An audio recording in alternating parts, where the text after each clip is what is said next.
And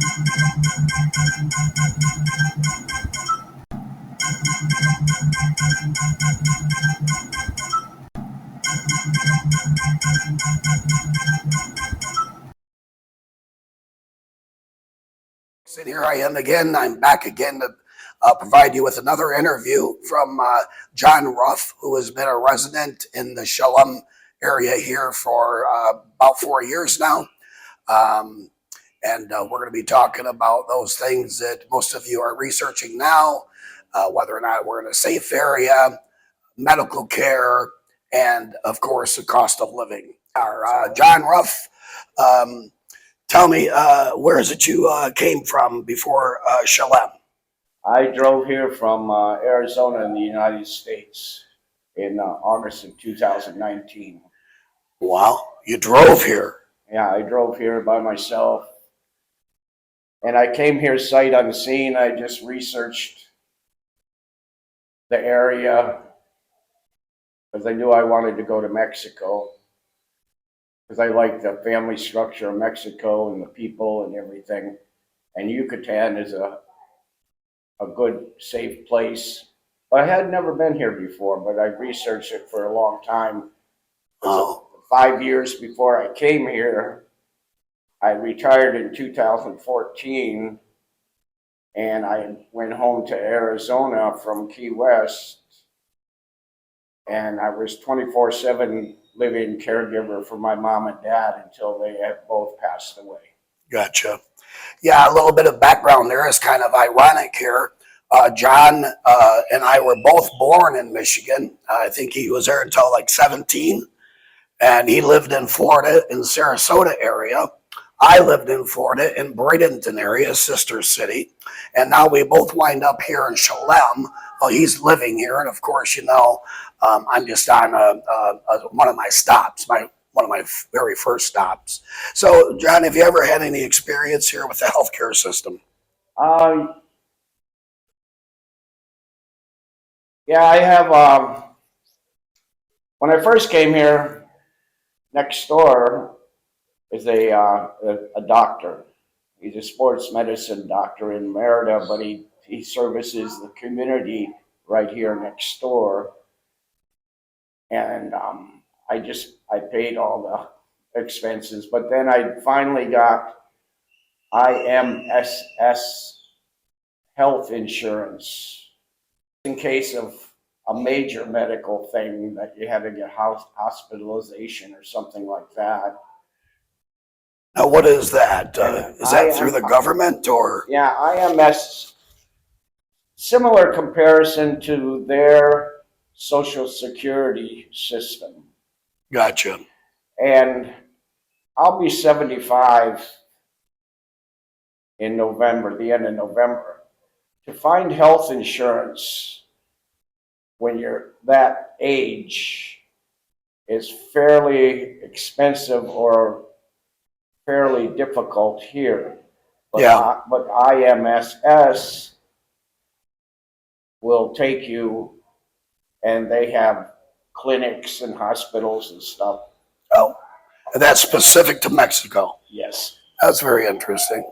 Had you ever considered about just maintaining your Medicare back home? If you got sick, you could go back home? Or? Yeah, I didn't drop my Medicare at home. Oh, okay. All right. And I didn't drop my VA insurance at home, too. I'm a veteran. Oh, okay. So, yeah. So, a few ways. I could fly home. Yeah. And okay. Use that. Tell us a little bit about Shalem. Shalem's a great little sleepy fishing village. That's why I chose Shalem. And we're like on a barrier island, I guess you'd call it. We have Progreso, which is a big port. They get cruise ships and everything. And then down here, Shalem, down the coast, Shalem is a very nice, quiet place. And the next town down is Cherbana, and that's another really nice place. Yeah, okay. Is that bigger, though, than Shalem? Cherbana? I'm not sure landmass wise how, but yeah. It's bigger than Shalem, yeah. Okay. Yeah, I haven't been down there yet. I've got to get down there just to check it out. So, all right. Your residency, from what we've had a discussion, you're like ending your 4 years of temporary residency, correct? Correct. This year, my temporary residency, which you started in the States. It doesn't have to be your hometown state, but you started in the States. And then you come here, and once you arrive here, you have 30 days to continue it with immigration here in Mexico. Gotcha. And then you get your temporary resident visa, and that's good for 4 years. And then you apply for it, but it goes to a permanent resident visa. And you can do right off the bat from the States, you can apply for a permanent resident visa. Right. But they like you to do a temporary resident visa. And with a temporary resident visa, the financial requirements aren't as great as a permanent resident visa if you choose to do permanent resident visa right from the start. Gotcha. But once you have your temporary resident visa, and that's good for 4 years, then you can kind of just like transfer it to a permanent resident visa. Gotcha. John, of course, one of the big reasons that I do what I do is because there's a lot of people back in the States and maybe even Canada and the United Kingdom who aren't as fortunate as other people, and their income that they have to retire on is very minuscule. Probably just maybe Social Security. And what I dislike when I'm back in the States, you hear all these bankers saying that if you don't have $1 million or more to retire on, you're in big trouble. Well, I know for a fact that's not true. I myself, I'm just a smidget over $2,000 a month, and I'm traveling internationally, and I'm saving money as I go. So I know it's more than possible for our friends out there who may be looking for a sanctuary and an answer to their dilemma on their income. Tell us about Shalem and how that relates to your financial situation. Well, it's like the cost of living here is very less expensive than in the United States. When I applied for temporary resident visa at the consulate in Arizona, you had to show bank statements and everything. But back 4 years ago, the financial requirements that you had to show an income every month, the amount was right around $1,800 a month. Yeah. To get your temporary resident visa, because they don't want you to just come here with no money and all right. That. But you don't need millions of dollars and all of that stuff. Yeah. Well, now for our viewers, make sure to check out my page on residency, because those numbers have drastically increased. You're looking at a monthly income of over $4,500 in pension income only, or savings for the last year, showing an average of, I think it's over 183,000. But those numbers are on my website on the residency page, and there's also a link that you can click on that you can go right to the site that I drew that off of. So if there's any changes, you'll have access to that as well. And I would like to add, as far as income goes, I was in the restaurant business in the kitchen for 25 years. I worked my way up with no culinary school. I worked my way up and eventually became an executive chef. And I worked in numerous French restaurants, yacht club in Chicago, places. I worked all over the United States. Oh, But I have no pension. I loved what I did, but there was no pension, which for me at the time, I loved doing what I was doing, and I never really thought about retirement pensions and stuff. And then I also had another career because I was a carpenter.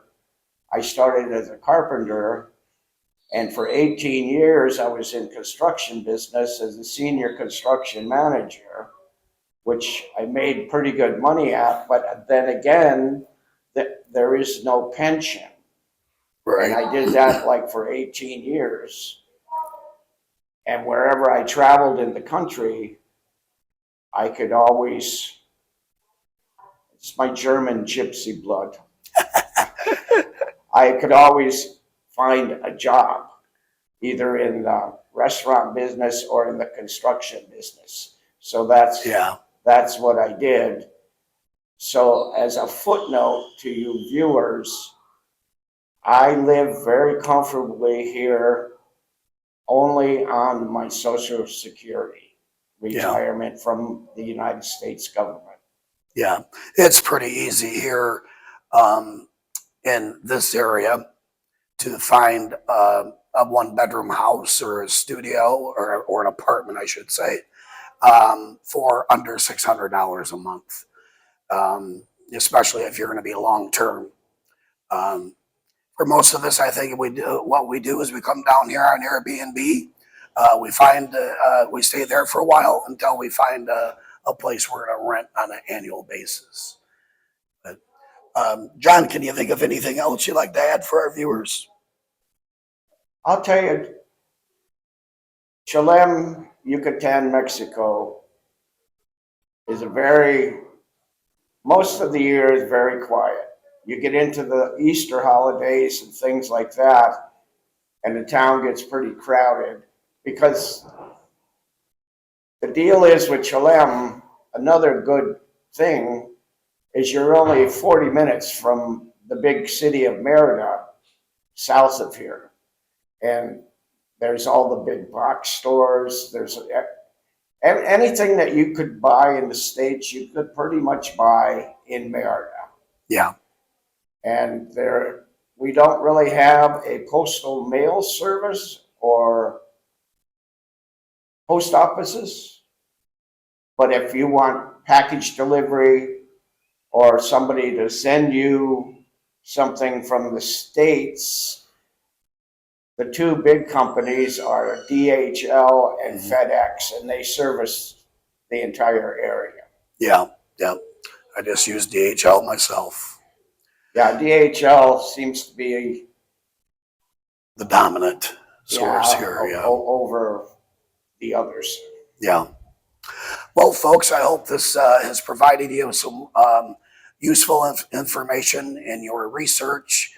I know, like I said, I've gone through many years of research, and it's sometimes a daunting task. What I hope to provide to my viewers is a one-stop shop, so you can find resources once you get here, like drivers, places to stay, and any other helpful things I may be able to provide to you on expatinterview.com.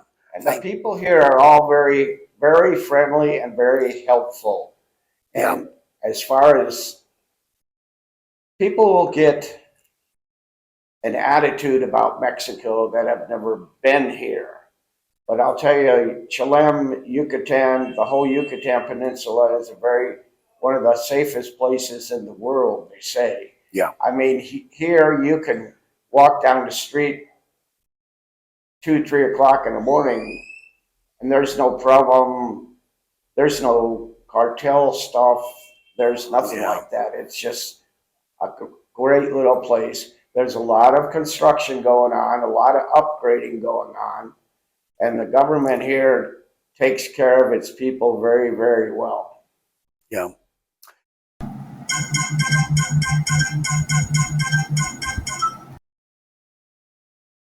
It's I kind of equate it to like the old Florida, Right. you know, compared to the new Florida. You know, the old Florida where they got little bungalows and you know. So yeah, it's a very quiet area, very peaceful. Lots of restaurants. I think there's a restaurant for everybody. It's a resident here. All right, folks. Once again, thanks for tuning in. Don't forget to like, share, and subscribe.